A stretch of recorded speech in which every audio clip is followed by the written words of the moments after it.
माझ्याकडे आज ही माझ्या मुलाची मुंज आहे. तर या कार्यक्रमात अन्विती आणि ESH फाउंडेशन या दोघांनी माझ्याकडे विचारणा केली होती की आम्ही एक अवेअरनेस स्टॉल ठेवू शकतो का. तर ही कल्पना मला फार आवडली, कारण त्यांचं जे काम आहे ते पण खूप वाखाणण्याजोगं आहे.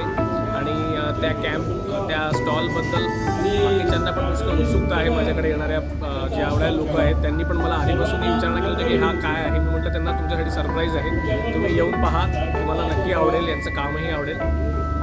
अशा प्रकारे माझ्या कार्यक्रमात मी यांना इन्व्हॉल्व करून घेतलं.